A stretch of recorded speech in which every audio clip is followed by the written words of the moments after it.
నమస్తే welcome to Vega 9 news. Congress party senior నాయకులు మాజీ కేంద్ర మంత్రి చింతా మోహన్ కామెంట్స్. ఆంధ్రులు హక్కుగా భావించే విశాఖ ఉక్కు ప్రైవేటీకరణ అంశాన్ని కేంద్ర ప్రభుత్వం ఉపసంహరించుకుంటున్నట్లు కేంద్ర కేబినెట్ నుండి డిసెంబర్ 31వ తేదీలోపు చంద్రబాబు ప్రకటన చేయించాలి. చంద్రబాబు కేవలం ఒకరోజు యోగా ఆంధ్ర కోసం 3 కోట్ల ఖర్చు పెట్టి మోడీని విశాఖకు తీసుకొచ్చారు. ఆంధ్రుల ఆత్మగౌరవంతో తెలుగుదేశం పార్టీ పుట్టింది. అలాంటి పార్టీని కేంద్ర ప్రభుత్వానికి తాకట్టు పెట్టడం సరికాదు. సుందర పిచాయ్ గురించి చంద్రబాబు ప్రకల్పాలు పలుకుతున్నారని అన్నారు. సబ్సిడీలు ఎవరికి ఇవ్వలేదే, మరి ఇక్కడ ఎందుకు ఇంత సబ్సిడీ ఇస్తున్నావు? ఎవరి డబ్బు ఇది? ప్రజా ప్రయోజనాల దృష్ట్యా ముందు ఉక్కు ఫ్యాక్టరీని మరి ప్రైవేటీకరణ నుంచి బయటకు తీసుకురా. ఊరికే ఒక్క దంపుడు ఉపన్యాసాలు 120 బిలియన్ డాలర్లు వస్తా ఉంది. మేము $100 బిలియన్ తెచ్చి గమ్ముగా ప్రశాంతంగా ఉన్నాం. 1,00,000 మందికి ఉద్యోగాలు ఇచ్చాం. మరి మేము అన్ని చేసి ప్రశాంతం కూర్చోన్నాం. ఏమి చేయకుండానే రాబోయే విషయాన్ని పేపర్లో ఒక దంపుడు ఉపన్యాసాలు ఆపోయా చంద్రబాబు నాయుడు. మాకు తెలుసు, ఇన్వెస్ట్మెంట్ల గురించి తెలుసు, మరి బయట వచ్చేటువంటి అన్ని విషయాలు తెలుసు. ఉపన్యాసాలు ఆపేసి ముందు ఉక్కు ఫ్యాక్టరీని 31 డిసెంబర్ లోపల ప్రైవేటీకరణ నుంచి బయటకు తీసుకురా. సుందర పిచ్చయ్య కూడా తీసుకొని రా. కానీ ఇంత సబ్సిడీలు ఇచ్చి ప్రయోజనం లేదు. 1,00,000 మందికి ఉద్యోగాలు అంటాడు. 1,00,000 మందికి ఎక్కడ వస్తున్నాయా? మేము కూడా, మా దగ్గర కూడా లెక్కలు ఉన్నాయా? సుందర పిచ్చయ్య మాకు కూడా తెలుసాయా? రాబోయే ఉద్యోగాలు 5,000 లోపు. 5,000 ఉద్యోగాల లోపుకి నువ్వు మరి 22,000 కోట్ల రూపాయలు ఇవ్వడం ఏంటి సబ్సిడీలు? దీన్ని మేము ఖండిస్తున్నాం. సబ్సిడీలు కాదు, మేము ఇవ్వలేదే. శ్రీ సిటీలో కాంగ్రెస్ ప్రభుత్వంలో ఎవరికి వాళ్ళని వాడుకున్నాం. ఇన్వెస్ట్మెంట్ తీసుకొని వచ్చాం 1,00,000 కోట్లు. మరి అంతేగాని ఈ విధంగా ప్రభుత్వ భూముల్ని పేదవాళ్ళ దగ్గర నుంచి భూములు తీసుకొని మరి కోటీశ్వరులకు ఇవ్వడాన్ని కాంగ్రెస్ పార్టీ ఖండిస్తుంది. మరి రైతుల పరిస్థితి చాలా అధ్వానంగా ఉంది. 10 లక్షల ఎకరాల భూములు మొన్న తుఫాన్లో కొట్టుకొని పోయినాయి. వాళ్ళకి 5,000 ఇచ్చేసి లండన్కి వెళ్ళాడు మా మిత్రుడు. 5,000 ఎక్కడికి వస్తుంది? 1 ఎకరా భూమి ఒక పంట చేయాలంటే వరిలో వాళ్ళకి నష్టాలు కష్టాలు ఇవన్నీ వాళ్ళకి అన్నింటినీ ఇవి తీర్చకుండా మాటలతో వెళ్ళిపోతే ఎట్లా? కాంగ్రెస్ ప్రభుత్వం ఉన్నప్పుడు రైతులకు రుణమాఫీ చేశాం. 74,000 కోట్ల రూపాయలను 20 సంవత్సరాల క్రితం మేము మాఫీ చేశాం. అందరి అప్పులు తీసేసాం. ఈ రోజు కేంద్ర ప్రభుత్వం ఏం చేస్తా ఉంది? రుణమాఫీ చేస్తా ఉంది. ఎవరికి చేస్తా ఉంది రుణమాఫీ? కోటీశ్వరులకు రుణమాఫీ చేస్తా ఉంది. క్రితంలో నేను వచ్చినప్పుడు చెప్పాను, 14.5 లక్షల కోట్ల రూపాయలను బ్యాంకుల్లో అప్పు తీసుకొని ఎన్పిఏలైనటువంటి వాళ్ళ అప్పులను రుణమాఫీ చేసినటువంటి ఘనత 11 సంవత్సరాలు పరిపాలిస్తున్నటువంటి నరేంద్ర మోడీ గారికి, వారి ప్రభుత్వానికే దక్కింది. ఇవ్వాల్సింది సబ్సిడీ, రుణమాఫీ రైతులకి, పరిశ్రమలకు కాదు. 1,000 కోట్ల రూపాయల అప్పులు చేసి దగా చేసినటువంటి వాళ్ళకు కాదు మాఫీ చేయాల్సింది. కేంద్ర ప్రభుత్వ దృష్టి రైతుల పైన పెట్టాలని నేను కేంద్ర ప్రభుత్వాన్ని, నరేంద్ర మోడీని డిమాండ్ చేస్తూ ఈ రోజు ఉన్నటువంటి ప్రభుత్వ వ్యవస్థలు, ప్రజాస్వామ్య వ్యవస్థలు పుండైపోయినాయి, పనికి మాలిన రీతిలో ఉన్నాయి. ముఖ్యంగా ప్రజాస్వామ్యంలో మనకు జ్యుడిషియరీ, న్యాయ వ్యవస్థ చాలా ముఖ్యం. మరి జ్యుడిషియరీ పైన, ఒక సుప్రీంకోర్టు ప్రధాన న్యాయమూర్తి పైన, ఒక దళితుడి పైన మరి చెప్పు ముఖాన్ని సిరేసినటువంటి ఘనత కూడా ఎన్డీఏ ప్రభుత్వంలోనే జరిగింది. ఎప్పుడు 75 సంవత్సరాల్లో జరగలేదు. ఇది న్యాయ వ్యవస్థ పరిస్థితి ఈ రోజు భారతదేశంలో. రెండవది అధికారులు, ఐఏఎస్ ఆఫీసర్లు ఎంతో మంది ఉన్నారు. ఐఏఎస్ ఆఫీసర్లకు అధికారం లేదు. దేశంలో 100 మంది పెద్ద సెక్రటరీలు ఉంటే ఎవరికి అధికారం లేదు.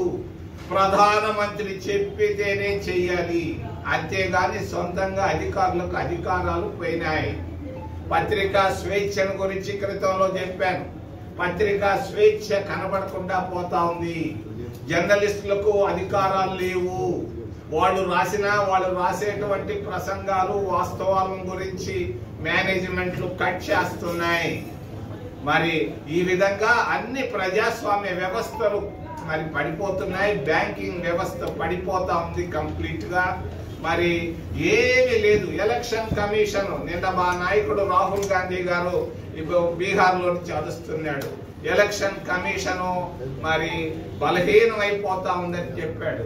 ఇవన్నీ ప్రజాస్వామ్య వ్యవస్థలు పూర్తిగా పాడైపోతున్నాయని తెలియజేస్తూ చివరిలో ఎస్సీల పరిస్థితి ఆంధ్రప్రదేశ్ రాష్ట్రంలో దారుణంగా ఉంది. ప్రతి ఒక్కరు అంబేద్కర్ విగ్రహం దగ్గరకు వచ్చి ఏడ్చుకుంటున్నారు.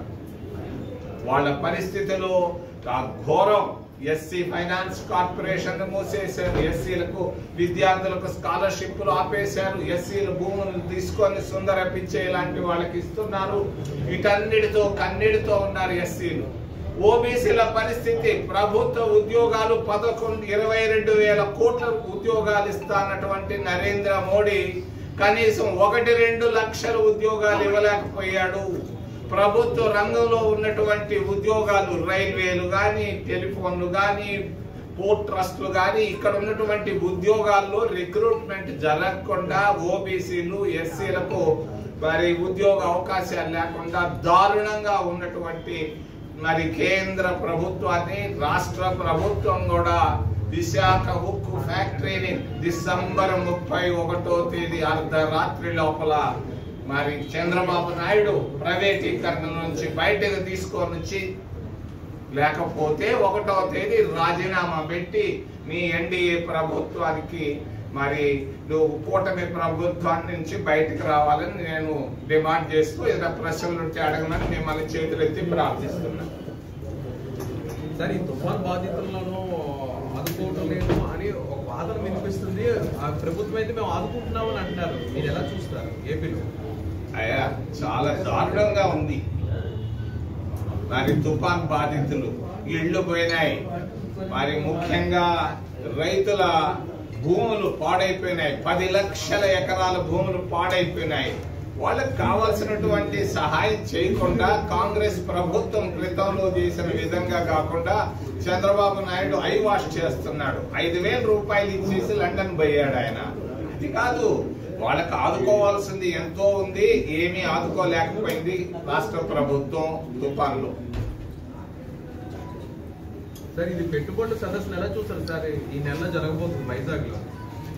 అయ్యా, మేము ఆహ్వానిస్తున్నాం, పెట్టుబడులను ఆహ్వానిస్తున్నాం. కానీ మేము కూడా పెట్టుబడులు తీసుకొని వచ్చాం శ్రీ సిటీకి.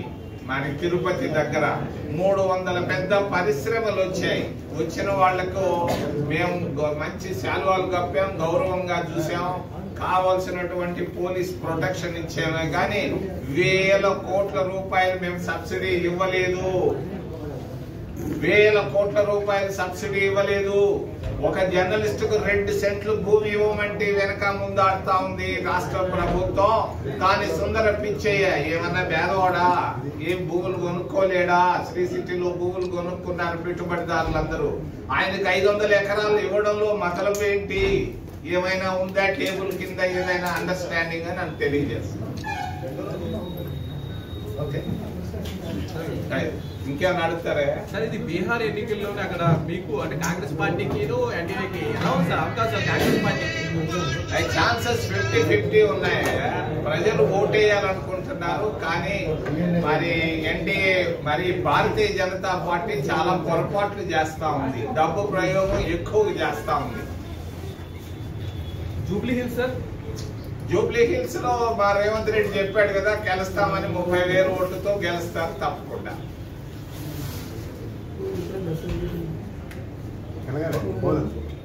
ముఖ్యంగా అడుగుతారా సార్? తుఫాన్ పరిస్థితి ఇంత దారుణంగా ఉంది. ప్రజలు కూడా ఇబ్బంది పడుతున్నారు. మీరు ప్రభుత్వం దృష్టి తీసుకొస్తున్నారు అన్ని వర్గాల ప్రజలు. కానీ ప్రధాన ప్రతిపక్షం అంటే హోదా రాలేదు వేరే విషయం. అసెంబ్లీకి రావట్లేదు, అసెంబ్లీలో చర్చించడం లేదు. మీరు ఎలా చూస్తారు జగన్మోహన్ రెడ్డి? నేను జగన్మోహన్ రెడ్డి గురించి మాట్లాడినా కారణం ఏంటంటే నా ఫ్రెండ్ కొడుకు. నేనేం మాట్లాడదలుచుకోలేదు. నమస్తే, మీ అందరికి ధన్యవాదాలు.